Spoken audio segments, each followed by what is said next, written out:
ఈనాటి సభాధ్యక్షులు అన్న యాకూబ్ గారికి, ఈనాటి ముఖ్య అతిథి ఈ సభని చాలా విజయవంతం చేయడానికి విచ్చేసినటువంటి పెద్దలు గౌరవనీయులైన జూపల్లి కృష్ణారావు సార్కి ప్రత్యేకంగా ధన్యవాదాలు తెలియజేయాల్సిన అవసరం ఉంది మనకు. ఎందుకంటే తను కళ అన్నది కళ కోసం కాదు, కళ అన్నది ప్రజల మార్పు కోసం అని నమ్మేటటువంటి ఒక గొప్ప ప్రణాళికను రూపొందిస్తున్నటువంటి మంత్రివర్యులు వారు.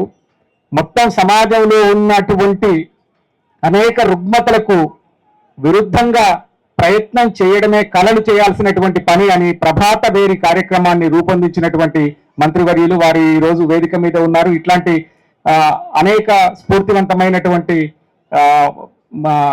సందేశం ఇచ్చినటువంటి పెద్దలందరికీ, తర్వాత ముందున్నటువంటి సాహిత్యకారులు చాలా మంది ఉన్నారు. పుస్తకం గురించి చెప్పడం అంటే ఎంత విశేషమైన విషయాన్ని రెండు మాటల్లో చెప్పడం కష్టం. పుస్తకం రూపాన్ని కూడా మార్చుకుంటుంది. మనం ఇప్పుడు పుస్తక రూపంలో ఉన్నది మనం చూస్తున్నది ఒకటే కాదు. మొట్టమొదటి పుస్తకం తాటి ఆకుల మీద పుట్టింది. తాటి ఆకులు సుమారుగా 2-3 వేల సంవత్సరాలు మనకు కావ్యాల్ని మోసుకొచ్చాయి. ఇప్పుడు సుమారుగా 200 సంవత్సరాలు మాత్రమే ఇప్పుడు మనం చూస్తున్న పుస్తకం అనేది ఉంది.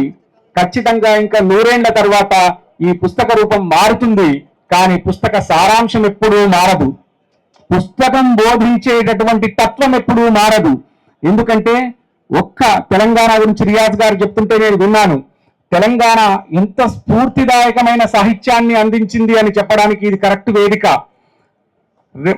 తిక్కన తన మహాభారతం కంటే ముందు నిర్వచనోత్తర రామాయణం రాసినప్పుడు ఉత్తర రామాయణం ఎందుకు రాశాడు, అసలు పూర్వ రామాయణం రాయాలి కదా అని ఇక్కడ మన మహబూబ్ నగర్ లో ఉన్నటువంటి గోన బుద్ధారెడ్డి రంగనాథ రామాయణాన్ని పట్టాభిషేకం వరకు రాశాడు.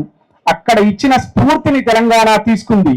అట్లాగే ఆయన ద్విపదని రాసిన సగం కావ్యం ఇట్లా ఉండిపోయింది కదా, మొత్తం రామాయణాన్ని తెలుగులో ఎందుకు రాయలేకపోతున్నామని ఒక స్ఫూర్తి తీసుకొని హులక్కి భాస్కరుడు మొత్తం రామాయణాన్ని చంపు కావ్యంలో రాశాడు. ఇవి చూసిన తర్వాత మా నాన్నగారు సగం రామాయణాన్నే రాసి ఇట్లా వదిలిపెట్టిపోయారు అని కాచ విభుడు విఠల విభుడు అనేటటువంటి రంగనాథ రామాయణ కర్తకు కొడుకులు వాళ్ళు మొత్తం ద్విపద రామాయణాన్ని రాశారు. వాల్మీకి రాయనటువంటి రామాయణ గాథల్ని అవాల్మీకాల్ని కూడా ఆయన రాస్తే అవి ఇతర భాషల్లో రామాయణానికి స్ప్రెడ్ అయ్యేటటువంటి ఒక గొప్ప ఉడుత చారల కథ వాల్మీకి రామాయణంలో లేదు, కేవలం రంగనాథ రామాయణం సృష్టించింది. ఈ రంగనాథ రామాయణం సృష్టించినటువంటి ఉడుత చారల కథలు వేరే భాషల్లో రామాయణంలోకి తీసుకున్నారు. అట్లాంటి స్ఫూర్తిదాయకమైనటువంటి కార్యక్రమాలు నిర్వహించేటటువంటి సాహిత్యం ఈరోజు పుస్తకానికి కేంద్రం. అట్లాంటి గొప్ప పుస్తక ప్రదర్శన ఏర్పాటు చేయడం, దానికి భాషా సాంస్కృతిక శాఖ మంత్రివర్యులు తమ మద్దతు అందించడం, ఈ కార్యక్రమంలో మనం అందరం పాల్పంచుకోవడం చాలా ఆనందంగా ఉంది. థ్యాంక్ యూ, నమస్కారం.